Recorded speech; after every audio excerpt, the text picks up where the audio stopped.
Bom dia, pessoal, tudo bem? Vamos então para a nossa penúltima aula. Penúltima aula, estamos acabando o nosso curso. Hoje, então, a gente vai ver o capítulo 26, se Deus quiser, 26, 27 e 28. E o primeiro capítulo, liderando uma igreja discipuladora. Muito, muito bom. Aliás, todos são muito bons, né?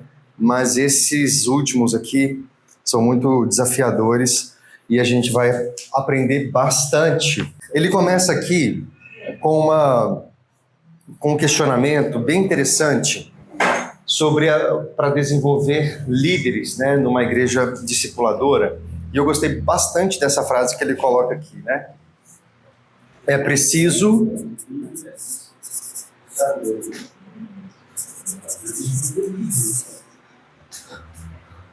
para desenvolver líderes. Desenvolver líderes. O que a gente poderia colocar aqui? O que é necessário para desenvolver líderes? Paciência, legal. O que mais? Paciência. Treinamento? Treinamento. O que mais? Vontade. O que mais? Tempo, né? Tempo. Dinheiro, né? Fala em dinheiro. Dinheiro. Esforço também. Tem 6 palavras. Esforço. E você, Lucas, o que você acha? Sabedoria. Você bateu no céu, agora. Mais alguma palavrinha? Acho que Deus até subiu. Claro que tudo isso aí faz sentido, né? De fato, são aspectos importantes na formação da liderança, mas o ponto que ele vai trabalhar aqui é que a gente pode até trabalhar com paciência, oferecendo treinamento, vontade, tempo, dinheiro, esforço, sabedoria, e a lista poderia continuar aqui, né, para formar líderes. Mas ele vai defender que você precisa de líderes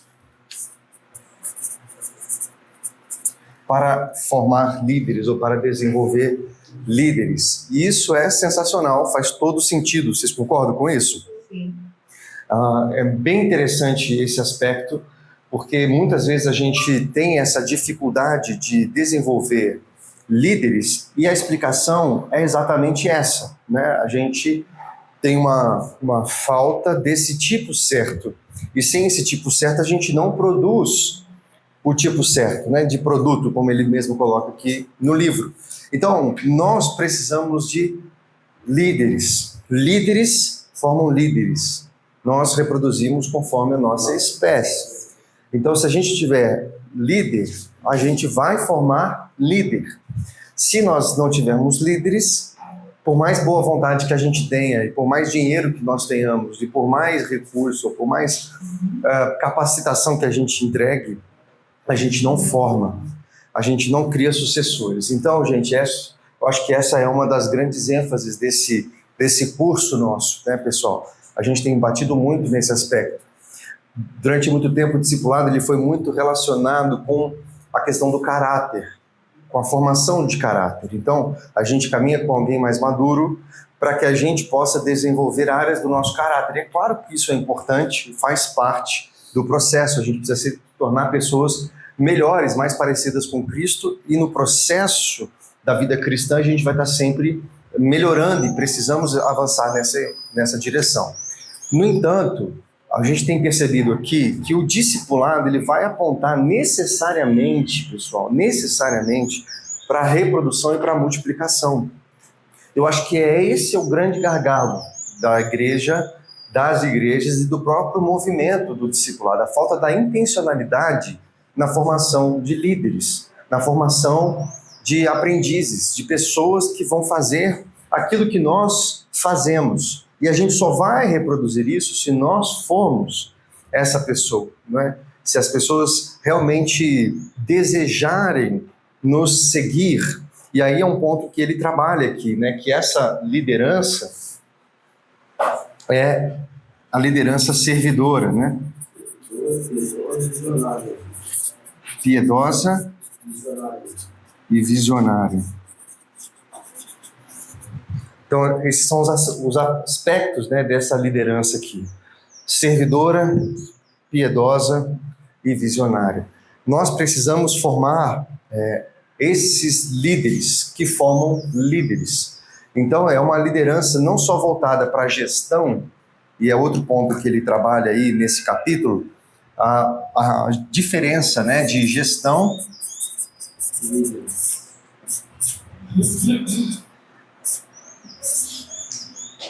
e liderança, né? O meu vermelho está fraquinho. Então, gestão, porque muitas vezes quando a gente fala assim, vamos liderar um ministério na igreja, fala um ministério aí qualquer. Qual? Louvor. Então, beleza. Vamos dar um líder aqui, né? Então, esse é um ministério. Se a gente tem a percepção da liderança de gestão, o que a gente precisa fazer? O ministério funcionar. Então, beleza, vamos fazer umas escalas aqui, vamos separar os grupos aqui, esse é o dia do ensaio, essas são as músicas, e tarará.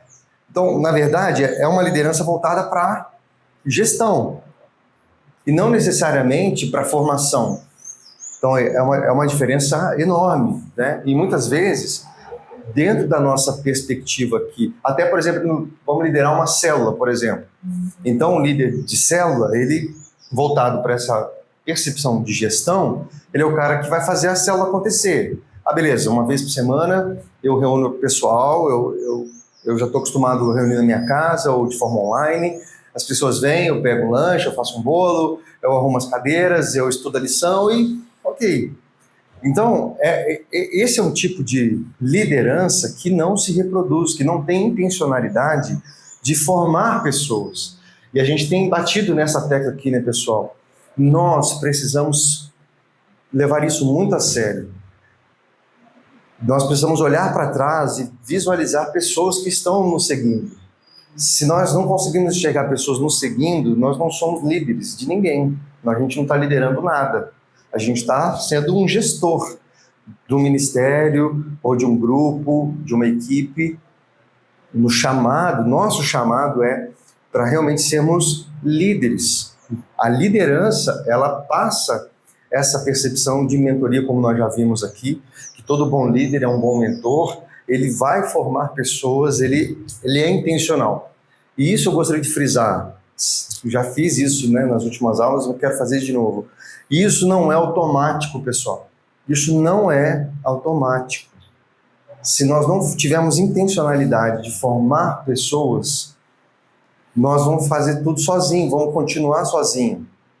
Né? E eu tenho conversado com a liderança, né, desde que eu cheguei aqui, e a gente tem crescido dentro dessa perspectiva, e até hoje, né, é comum a gente ouvir falas, por exemplo, o grupo não quer nada com nada, o grupo está desmotivado, eu tenho que fazer, eu chamo o pessoal não vai, etc e tal, eu passo isso, o pessoal não faz, alguma coisa do gênero, né? E aí a tendência é a pessoa trazer tudo para ela se torna cansada porque ela está exaustivamente abraçando tudo, e chega um momento que ela fala, pastor, não quero mais, não aguento mais, estou muito estressado, estou muito chateado, estou muito cansado, eu tenho que fazer outras coisas e tal, e acaba entregando. Nós já vimos isso acontecer. Quem já viu isso acontecer? Todos nós, né? Todos nós já vimos isso acontecer. E a responsabilidade é de quem? Do líder. Então esse é um ponto, pessoal, a gente precisa chamar a responsabilidade. A gente tem a tendência de transferir essa responsabilidade, a culpa, para o grupo, né, para a equipe. Mas a pergunta é, por que a equipe não está engajada? Por que a equipe está fazendo outras coisas? Por que as pessoas às vezes saem do meu ministério para ir para outro ministério? Por que a pessoa não está engajada no meu? Porque ela está investindo a energia dela em outras atividades. Então, pode ser que essas outras atividades estejam oferecendo uma visão muito mais apaixonante para ela do que a sua. Porque se você, como líder, fosse visionário no sentido de apresentar uma visão apaixonante, a pessoa fala, cara, eu preciso fazer parte desse projeto, eu preciso fazer parte dessa equipe, desse cenário e desse futuro que o líder está desenhando. E eu vou deixar de fazer outras coisas porque eu quero me engajar nesse projeto. Então, nós precisamos desse tipo de líder para desenvolver outros líderes, para ter sucessão. E, gente, como eu disse, isso não é automático. Não é automático. Às vezes a gente vê muita liderança esperando líderes chegarem prontos, né? Uma pessoa chegar falando assim, ó, deixa eu fazer esse trabalho para você, pode deixar que eu faço isso, pode deixar que eu me responsabilizo por isso, pode deixar que eu me comprometo com aquilo. E assim, pessoal, qual é a chance disso acontecer? Baixíssima, pode acontecer uma vez ou outra, vem algum realmente pronto, bem treinado, apareceu e está aí com a gente, ok. Mas por que isso não acontece? Por que não acontece? Porque, em geral, a tendência, as pessoas elas vão ficar na multidão. Elas vão ficar na multidão, é mais confortável a multidão. Então, o que Jesus fez? Ele seleciona algumas pessoas e traz para perto, e treina essas pessoas, passa uma visão apaixonante, para que elas realmente queiram deixar muitas coisas para seguir, mas a tendência é o conforto, né? Ficar nos bastidores. Sim. Eu não sei aqui qual a missão que é dessas três que temos aqui, mas tem uma mulher que fala sobre o marido dela, né? Que ela convidava ele para participar e tal, e aquele marido não nada, né? Aí provavelmente eles foram para outro lugar, mudaram de outra cidade, e ele começou a participar de grupos, né, e tal, e ele começou a ler a Bíblia, de repente ele chamava a família para participar de célula, participar de grupo, e isso aí desenvolveu. Então eu creio assim, isso tem que partir de nós, né? Quando eu estou apaixonado por aquilo que eu estou fazendo, eu vou criar líderes, vou criar pessoas que vão olhar para mim e falar, nossa, deu certo na vida do Toninho, vai dar certo na minha vida também. Então essas coisas têm que acontecer automaticamente, né? É o que eu penso numa vez. Então, estamos pegando o exemplo dessa mulher aqui que fala a respeito do marido dela. Sim, eu já vou te responder, vou te fazer um adendo nesse sentido depois, tá Eu bom? acredito que uma das razões, eu estou na CBI fazendo um tempinho, né, gente? E a nossa visão era de que trazer a pessoa para Cristo era convidar para a igreja. E como tal, os nossos ministérios, quando a gente pegava a liderança, a gente tinha apenas a visão da governança, da gestão. Não tinha visão nenhuma de liderança não está sendo proposta, de menos de discipulado. Então a gente estava organizando bem a igreja, né? Mas nós não sabemos discipular uma igreja. Então acho que essa é a diferença. O paradigma agora está sendo apresentado agora nos cursos que nós estamos tendo. A mudança de comportamento, de crescimento e entendimento. O que o Toninho falou é interessante, mas você percebe que antes dele começar a fazer com a família dele, teve que ter alguém cuidando ele, né? Sim. Então, assim, Um empurrãozinho, vamos dizer. isso, porque vem de alguém, né? Então, para que a gente tenha esse movimento de eu vou lá me dispor a servir, eu vou me dispor a liderar e vou começar a liderar outras pessoas, tem que ter alguém que tem me liderado. Algum incentivo. Alguém me incentivou, alguém me treinou para ser um líder e agora eu vou fazer isso. Mas eu acho que se não tem isso, é muito difícil alguém sair do bastidor, levantar a mão e falar, eu vou, tá usando alguém para tocar violão? Até porque tem uma vergonha, né? Aquilo, não sei, acho que eles já tem equipe, né? Eu vou entrar, eu nem sei tocar, nem sei cantar. Ou que seja, né? Eu vou fazer café para todo mundo, não sei o que for da igreja, né? As pessoas só sentam, elas não se sentem, talvez, convidadas a se engajar junto no serviço, né? Então, a casa é nossa já, né? Fala assim, fulano, vem cá, me ajuda, não sei o quê, vamos fazer isso aqui. a gente também está incluindo a pessoa e fazendo com que ela tenha vontade de fazer isso também. Eu acho que também tem isso. Boa, Gabi. Quando eu falo que não é automático, é bem nesse aspecto, porque, por exemplo, se a gente pega, vamos colocar assim, na célula, né? Então, a gente percebe isso o tempo inteiro, né? Às vezes o líder é um excelente líder em vários aspectos, mas sem a intencionalidade de formar futuros líderes, a célula não vai multiplicar nunca. Não vai multiplicar. Sem a intencionalidade de formar pessoas intencionalmente para liderar e para ser enviada, o excelente líder vai ser sempre o excelente líder ali liderando as pessoas, né? Sem essa intencionalidade, muitas vezes sem pessoas novas, sem a dinâmica da atração, da visão. Então esse é um ponto muito importante, né? O líder ele precisa ser visionário, servidor, um coração servo, né, e piedoso na relação com Deus, a relação com os outros, esse coração servo, mas principalmente um coração visionário, onde as pessoas vão olhar e falar, não, eu quero me engajar nisso também, faz sentido para mim.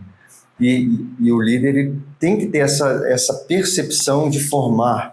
Por mais cativante, o carismático que seja o líder, não é automático, porque a gente vê líderes carismáticos liderando célula ou ministério, por exemplo, e o ministério ou a célula não sai do lugar, né? Não avança, não multiplica. Então, 1 ano de célula, 2 anos de célula, 3 anos de célula, sem multiplicação, sem a intencionalidade de formação. E esse é um problema, né? Porque aí aquela ênfase que a gente citou, né? A ênfase de trabalhar caráter, mas não trabalhar multiplicação, não trabalhar reprodução, não trabalhar sucessão. Então, essa é realmente a grande sacada aqui, né? Então, ele vai trabalhar 7 processos de liderança, ok? A liderança pela retórica, então, é o ponto da fala, né? Então, o líder ele precisa apresentar bem a visão, ele precisa ser bom comunicador nesse sentido, em tudo que ele faz. Ter uma boa comunicação com a sua equipe, com o seu time, sempre lembrando a visão vaza. Lembra que a gente sempre falou sobre isso, do Bill Hybels, né? A visão vaza. Então a gente vai num culto e fala sobre a visão do discípulo. Vamos supor, vocês estão na célula, a líder de célula vai lá e fala a visão daquele grupo para as pessoas. Nós estamos aqui para alcançar outras pessoas, para chamar os nossos amigos. Vamos ser criativos, vamos pensar, vamos fazer um planejamento nesse sentido, porque essa é a nossa visão. E ele vende aquilo para aquela célula, para aquelas pessoas, e elas começam a orar por outras pessoas, elas começam a se engajar. Mas aí passou uma semana, ou às vezes até menos que isso, né? A pessoa está afundada nos problemas que ela tem, no casamento, com os filhos, no trabalho, na saúde, e tantas demandas que ela tem para resolver. Aquilo que o líder falou naquele dia na célula vai se esvaziando, é como um balde furado, né? A visão vai vazando e vai se esfriando. Então o líder precisa sempre repor isso, repetir. Então esse é um processo aqui da retórica, né? Só que for só falar, não adianta, não é? Então o segundo processo é a liderança pela capacitação. Na retórica a gente fala por que nós devemos fazer, né? E na capacitação a gente mostra como a gente faz. Então, como a gente já viu ali daqueles 5 processos lá, eu faço e você vê, eu faço e você me ajuda, você faz e eu te ajudo, você faz e eu vejo, e depois você faz e alguém vê. É um processo, eu já estou ensinando como fazer. Então, se eu sou um líder de célula e eu não estou treinando ninguém, me vendo fazer em primeiro lugar e eu converso com ele depois, para depois ele fazer, eu ajudar e etc, e assim vai, eu vou estar sempre fazendo sozinho. Então, tem que ter o desafio, essa intencionalidade. Gente, isso não é automático. Se nós não fizermos isso, nós vamos continuar liderando sozinhos. Sozinhos. Cuidado. 3, liderança pelo exemplo. Aqui, algo realmente muito importante, né? A gente ensina o que a gente sabe, mas reproduz o que a gente é. Então, não adianta a gente ficar falando se as pessoas ao olharem para nós não enxergam isso, né? Se as pessoas não enxergam isso em nós. E aí vem uma frustração comum, onde ele coloca aqui, né? que é exatamente esse processo. Poxa, eu estou fazendo tudo certinho, estou falando sobre a visão, eu sou uma pessoa exemplar, mas por que as pessoas não se reproduzem, né? Por que as pessoas não fazem isso? E vem essa frustração que é comum, ela faz parte realmente, mas também tem outros processos que vão nos ajudar nesse sentido. O quarto aspecto é a mobilização. Então, o líder ele precisa ter essa capacidade de mobilizar. E esse é um ponto muito importante, gente. Vários momentos assim, né, na liderança da igreja, o líder tem um grupo e aí ele fala e não consegue mobilizar, né? Não consegue, às vezes, marcar uma reunião com as pessoas, para as pessoas virem numa reunião, por exemplo. E aí ele fala, pastor, vai lá e tem como o senhor falar lá, porque se o senhor falar, aí tem um engajamento diferente, né? Ser o pastor e tal, e tal, e tal. Então, na verdade, eu falo, então, desculpa, meu amigo, eu não preciso de você. Se eu que ainda vou ter que, né, mobilizar o seu ministério, mobilizar as pessoas, trazer as pessoas, treinar as pessoas, então você está demitido, né? Você pode ir embora. Mas, na verdade, no fundo, é essa incapacidade de mobilização, né? Então, o líder precisa ser um catalisador de um movimento realmente, e as pessoas elas só vão se engajar nisso, vão estar envolvidas nisso, se isso realmente for atraente para ela, fizer sentido para ela. Ela vai avaliar o alvo e não os custos. Porque se as pessoas estão olhando que, não, é difícil demais esse ministério, é penoso demais, me comprometo demais, eu não quero. Se ela está olhando mais os custos do que o propósito, é porque você está com um propósito e um sentido muito fraco, né? E não gera paixão nas pessoas, a ponto delas fazerem renúncias para irem atrás daquilo que você está apresentando para elas.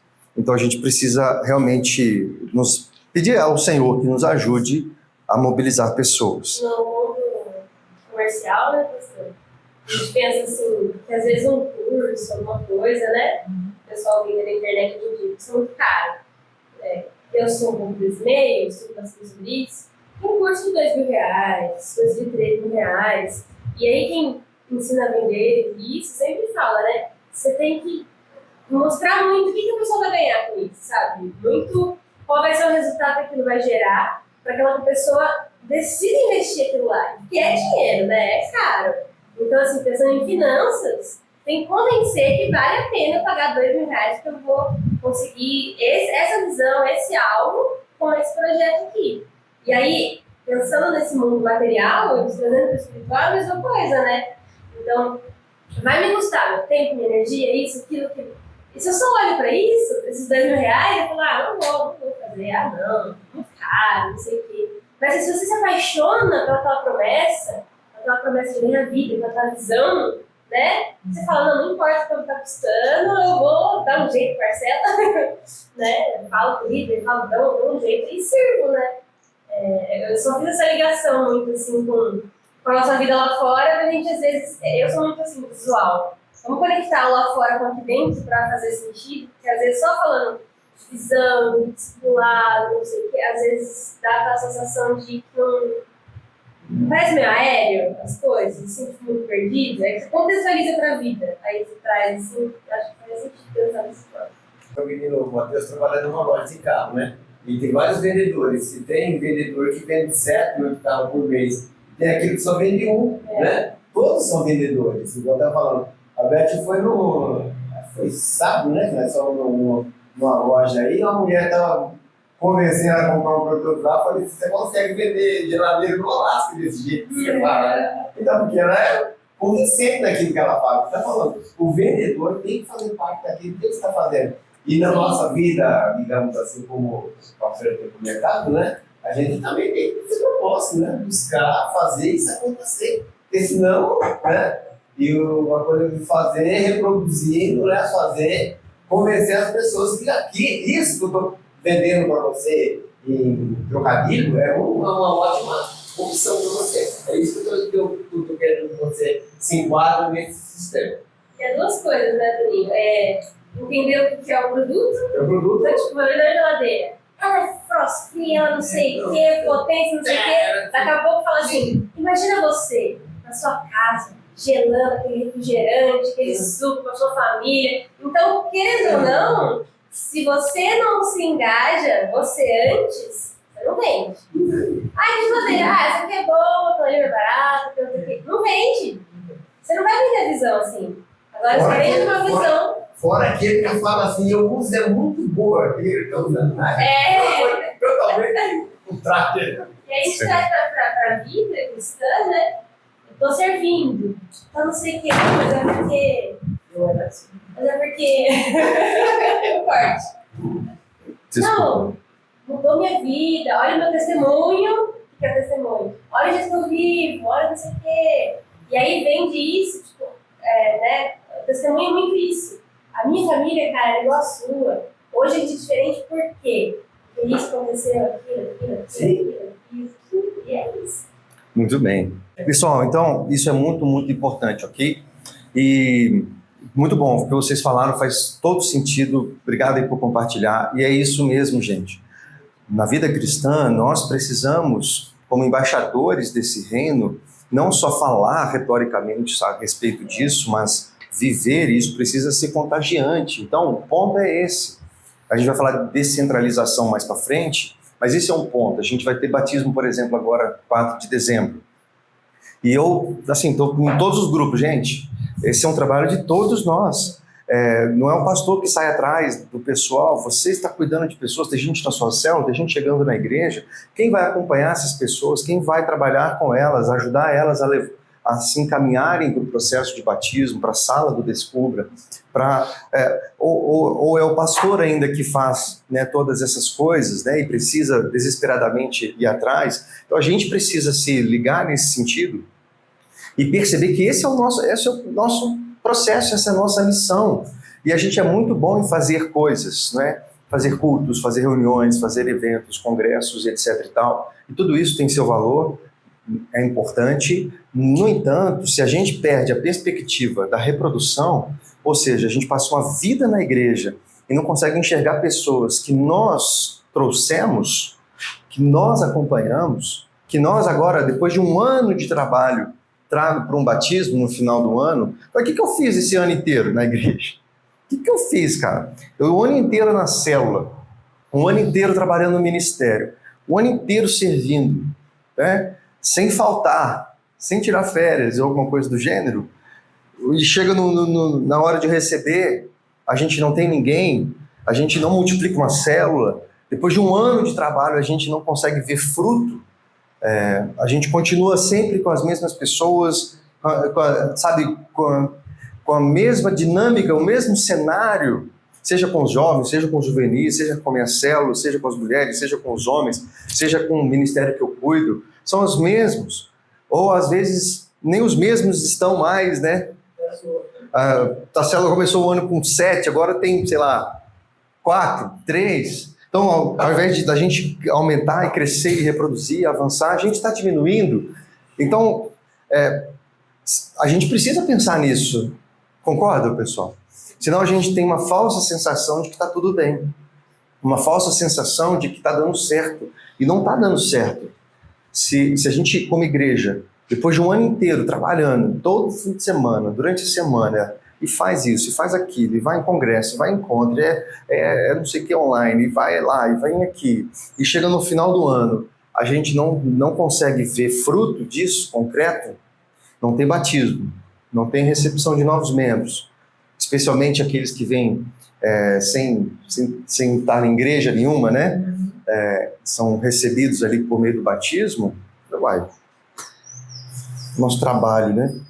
Foi para onde? E então isso é algo que a gente precisa pensar. Ele vai falar o ponto 5 aqui, liderança pela infraestrutura. Exatamente um negócio aqui na questão da Pois não. mobilização, né?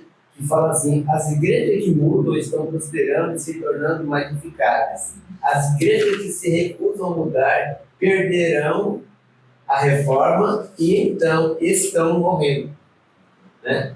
Então, Excelente. Essa questão da mobilização, né? É uma Sim. coisa muito importante. Eu falo muito do trabalho, né? A pessoa fala assim, olha, vamos mobilizar aqui no carro agora no mês de novembro, vamos mobilizar para fazer Novembro Azul, né? Então, todos lá fizeram cartazes, faz isso, faz aquilo, faz evento, chama as pessoas para fazer, vai ter isso, vai ter... Então, a gente percebe que é uma mobilização que estão fazendo em prol daquilo do objetivo que eles estão querendo alcançar, né? E como diz a Gabi, né? Isso é ser um bom vendedor, né? Já passou alguns gestores ali no centro de saúde que nem sequer, né, se incomodou com isso. Agora tem uma gestora lá que está, não, vamos fazer isso, vamos fazer aquilo, que isso vai acontecer. Então essa situação. Estão mudando, né, com a cabecinha aberta, vamos fazer as coisas acontecer. Muito bem, Toninho. Esse é um ponto chave, né? Muitas igrejas hoje históricas, muitas tiveram, assim, algumas com reservas. Eu não vou entrar nesse negócio de célula, isso divide igreja, isso não sei o que, isso não sei o que lá. Tudo bem, tem seus medos, né, e seus motivos e suas razões. Agora, a maioria delas estão caminhando para a extinção, né? Estão definhando. Aqui está marcado que o cristianismo americano está passando por uma segunda reforma. Sim, e o cristianismo, assim, num ponto de vista geral, mundial mesmo, assim, se não tiver mobilização, então, por exemplo, se eu como pastor sou o que evangelizo, sou o que discipulo, sou eu que prego, e a galera vem assistir, e eu não crio mobilização no sentido de que, cara, todos nós somos sacerdotes, nós somos evangelistas, nós somos pastores, nós estamos a serviço do reino, nós vamos fazer discípulos. Então, a gente multiplica líderes de célula, a igreja começa a perceber que essa é a visão, e não de espectador, mas de realmente chamar a responsabilidade do reino e fazer algo, e não ficar assistindo a banda passar. Isso cria mobilização, isso forma líderes. Então, gente, o que a gente precisa é isso, que é formar líderes. E quando a gente cria líderes, a gente abre célula, então já não é mais o pastor, o único pastor da igreja, né? Nós temos 20 células, temos 20 pastoras, pastoreando rebanhos, pequenos rebanhos, estão atendendo, estão ouvindo, estão abençoando. E aí, na infraestrutura que ele coloca aqui na página 202, ele vai falar bastante, ele cita o John Wesley, né? Então, a igreja que começa a se criar uma infraestrutura para gerar isso. Então, hoje, por exemplo, falando da gente, nós temos os pequenos grupos nas casas durante a semana, ou online, né, durante a semana, mas a liderança está envolvida em microgrupos de discipulado, que se reúnem quinzenalmente. Então, isso aqui é uma estrutura. A gente vai criando uma logística para poder ajudar as pessoas a serem cuidadas, mas a fazer algo, né? Então, a ser e a fazer, ser e fazer. Então, discipulado e mentoria, discipulado e assessoria. Como é que você está?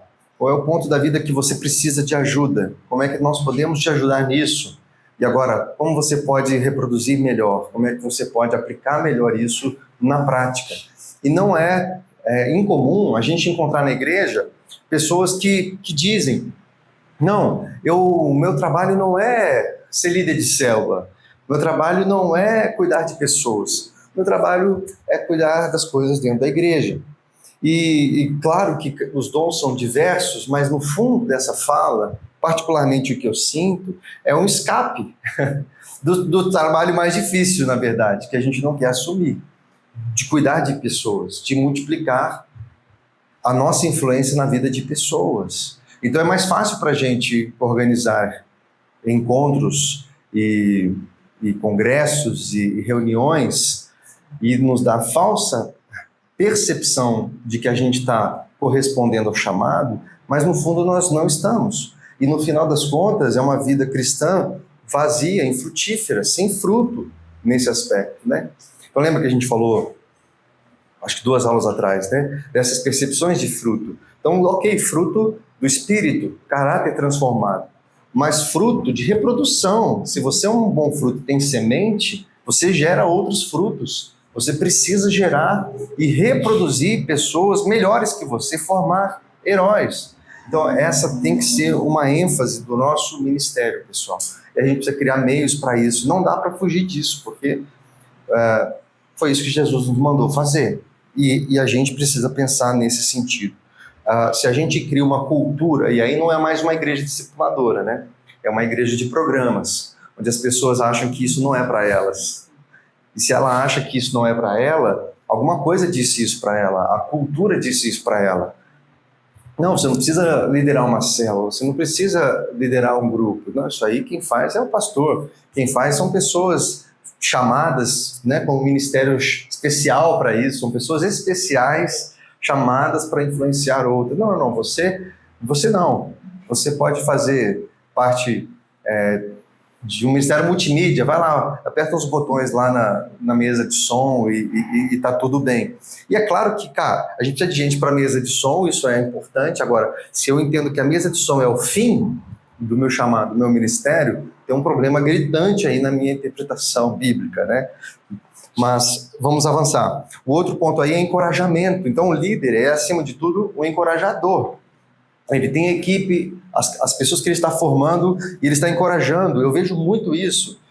Às vezes o líder se frustra com algumas pessoas dentro da célula ou dentro do ministério. Fala, essa pessoa não quer nada com nada. Eu dei uma tarefa para ela e ela não fez. Eu pedi algo e ela não cumpriu. Aí o líder às vezes se ofende, né? Ele fica ofendido com essa pessoa e nunca vai pedir mais nada. Às vezes tira do ministério, tira do grupo e manda embora e não quer mais saber, não é? E isso é um erro gritante, né? A gente precisa acreditar nas pessoas. Elas às vezes vão falhar uma vez, vão falhar duas, vão falhar três, mas a gente encoraja.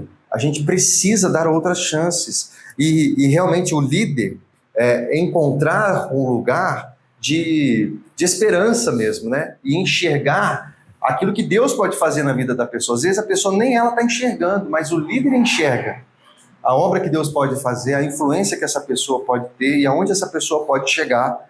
E então o líder ele é um encorajador. Não se ofenda como líder, né? Não se ofenda com pessoas que te traíram, com pessoas que não corresponderam, e aí você fica chateado, né? E começa a fazer tudo sozinho. Então, insista, acredite, o líder precisa realmente encorajar.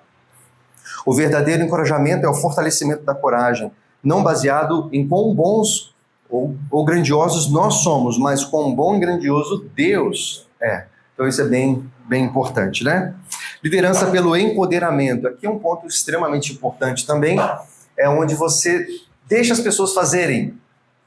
Você empodera as pessoas. Então, dentro da célula, você deixa as pessoas liderarem, deixa as pessoas fazerem algo, você acredita, você libera as pessoas, envia as pessoas para fazer, não só você fica retendo e fazendo sozinho, mas você empodera, você treina, você desenvolve, você acredita e as pessoas sabem que você acredita nelas. Jesus chamou os caras e já começa a enviar, e depois vai, como é que foi? Ajusta aqui, ajusta ali, envia de novo, ajusta aqui, ajusta ali, até o momento falou, galera, tô indo embora, vão vocês. Então, esse é o trabalho que a gente tem que fazer. Oi? João 14, né? Não se tudo no vosso coração, foi a despedida de Jesus. Ah, sim. Eu vou deixar alguém aí para capacitar você, vou deixar o Espírito Santo falar. Mas é o que a gente tem que fazer. Então a gente liderou a célula 1 ano. Treinamos, galera, vocês já fizeram, estou indo embora. Faça você agora. Eu estou indo para um outro canto.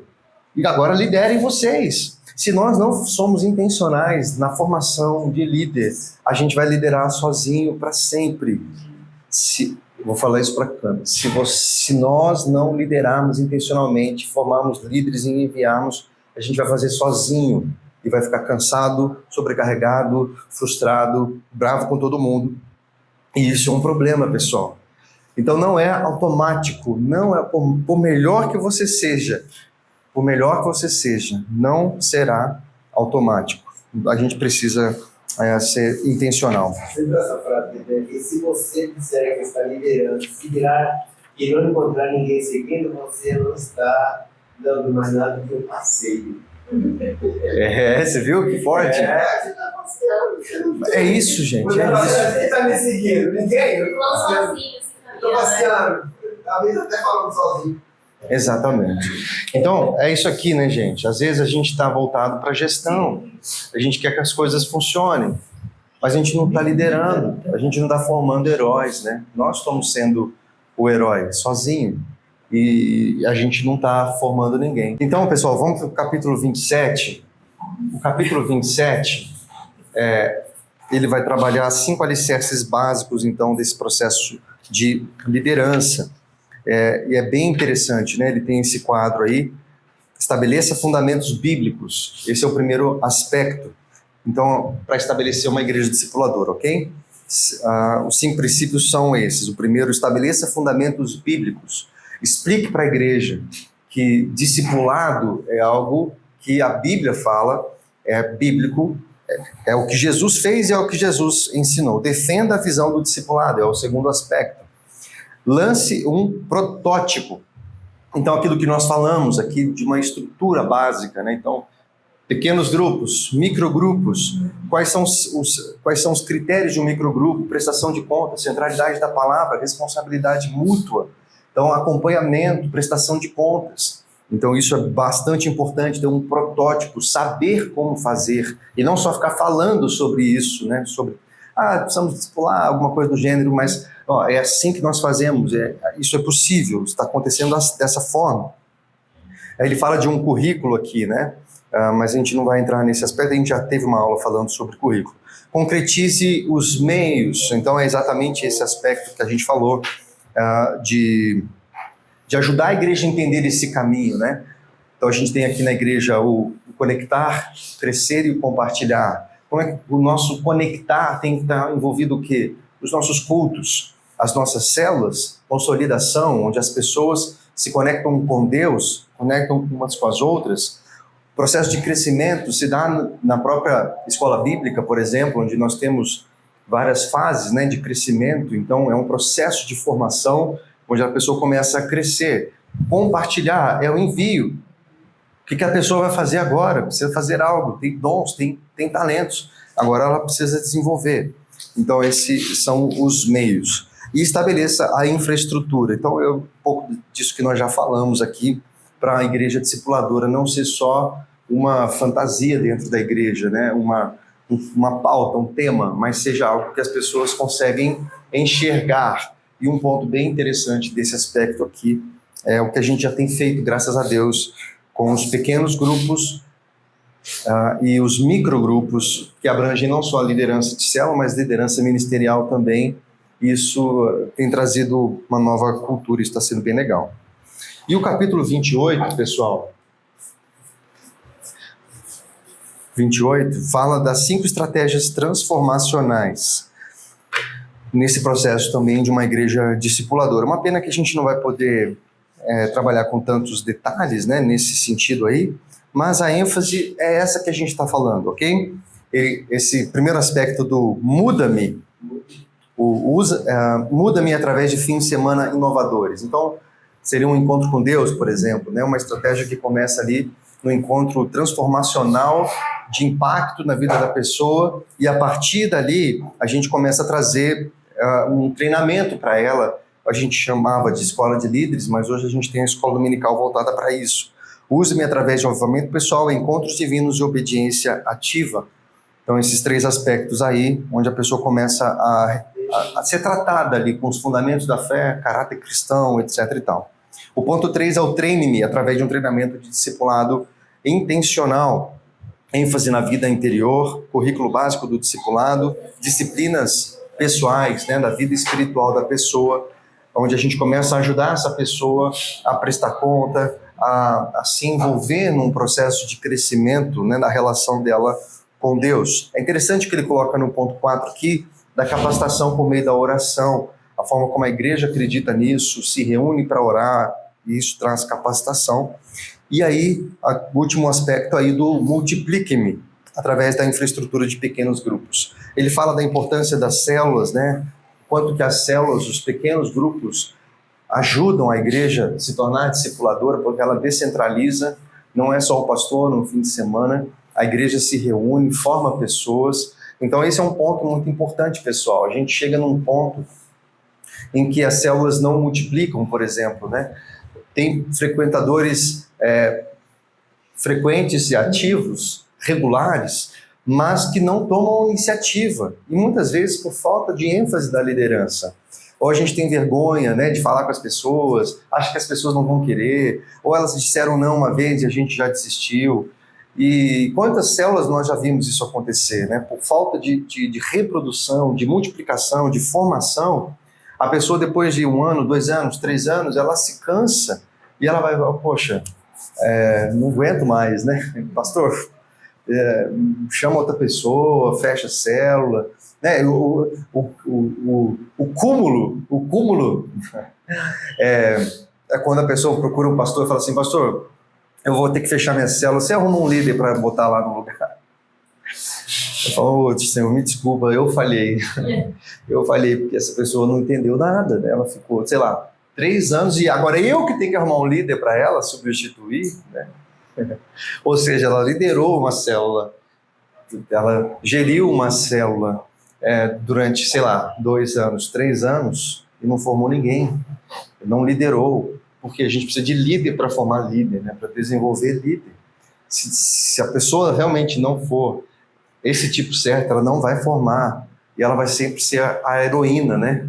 Vai ser sempre o herói, vai fazer tudo, não forma ninguém, não tem intencionalidade, sempre vai reclamar que as pessoas não querem, as pessoas não vão, mas a gente não é um líder que estimula, que encoraja, que capacita, que mobiliza, que catalisa essa energia e leva para um fim. E, gente, essa é a carência da igreja, essa é a carência de todos os ministérios, de todas as células da igreja, é líder. Líder que forma líder, que gera pessoas, que é intencional nisso. E se a gente não se atentar nesse sentido, nós realmente vamos falhar na nossa missão. Porque eu estava lendo esse texto, vendo essa parte, eu estava lendo ali naquela parte onde o Senhor fala que passa naquela videira, né? Daí tem aquela árvore, né, que não produzia nada, arranca fora, né? Então, ocupando a terra inutilmente, né? Aí o jovem agricultor ali fala, não, eu vou estercar ela, vou fazer alguns trabalhos, né? Quem sabe ela vai produzir, né? Se produzir, tudo bem, senão a gente... Aí eu achei pesado essa palavra arranca, porque está sendo inútil, né, no caso. Então, digamos que você está falando assim, não é assim essa palavra arranca, que é mais, digamos assim, ficar aí 2, 3 anos aí e tal, e a hora de sair, você tem que falar assim, ó, pastor, arruma alguém para ficar no meu lugar. Mas durante os 3 anos você não arrumou ninguém para ficar no seu lugar? Não arrumei, não deu, então arruma alguém para ficar no lugar. Então é justamente isso que tem que acontecer, né? É muito pesado essa situação. Sim. E aí, Bia, essa é a hora, hein? Ai, Deus. O que você acha? Você Eu nos altos acho. dos seus 18 anos... No alto dos meus 18 anos. Eu acho que assim, como tudo começa com líder, né? Eu tava lendo um livro que chama Paixão Radical. Fala de uma mulher que ela começou o ministério dela quando ela era uma adolescente, né? Aí eu tava lendo porque eu tô trabalhando com os adolescentes. E aí no livro ela fala que as coisas, na verdade, só despertaram quando ela se apaixonou de verdade. Então é aquilo que a gente estava falando, né?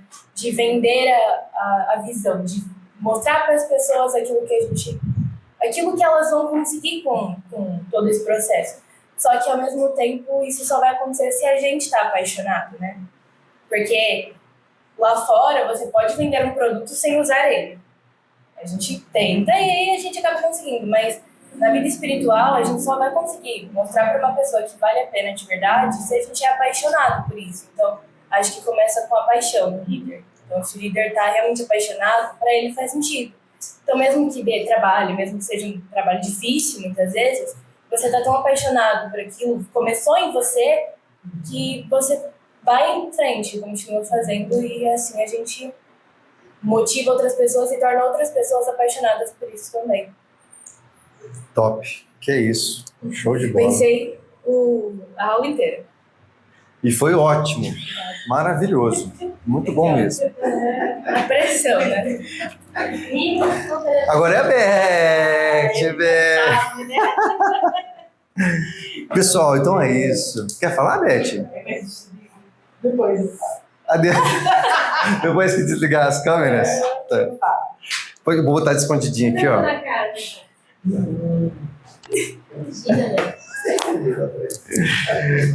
Beleza. Então, pessoal, é isso, ok? E nós, como liderança, a gente não pode ficar esperando as coisas caírem do céu, tanto na célula, quanto no ministério, quanto na igreja. Então, a gente precisa ter essa visão estratégica realmente, olhar pessoas que estão chegando. A gente quer ser um pescador que sai para pescar, mas que não põe a vara para fora do barco. A gente quer que os peixes pulam para dentro do barco, né? Então, a gente fica lá à deriva, esperando os peixes pularem para dentro. Então, às vezes, um ministério que fica esperando as pessoas entrarem, uma célula esperando as pessoas do nada aparecerem na célula, né? Mas a gente não convida. Eu tenho uma lista de quase 30 nomes da minha célula. Eu ligo e mando mensagem para quase 30, às vezes até mais. E às vezes o cara me nega, eu estava falando não há 3 anos, estou mandando, uma hora vai, orando e convidando. Então, não tem como, gente, a gente querer resultados se a gente não acredita nesse negócio, né? E quanto mais ocupado a gente está fazendo tudo, menos tempo a gente vai ter para poder fazer o mais importante, que é mobilizar líderes, mobilizar pessoas, treinar pessoas. Então, isso é um ponto muito, muito importante. Que o Senhor nos ajude, amém? Amém. Beth, faz uma oração, então, para nós encerrarmos, por favor. Senhor nosso Deus, Pai, graças te damos, Senhor, por essa oportunidade de estarmos aqui reunidos em teu santo nome. Muito obrigada, Pai, porque o Senhor tem cuidado das nossas vidas, o Senhor tem nos despertado, Senhor, para fazermos a tua obra. Ajuda-nos, Senhor, a cada dia mais estar disponíveis para trabalhar para ti, Senhor, e ganharmos vidas, que é o teu chamado para cada um de nós. É em nome de Jesus Cristo que nós oramos e te agradecemos. Amém. Amém. Amém, glória a Deus. Obrigado, velho.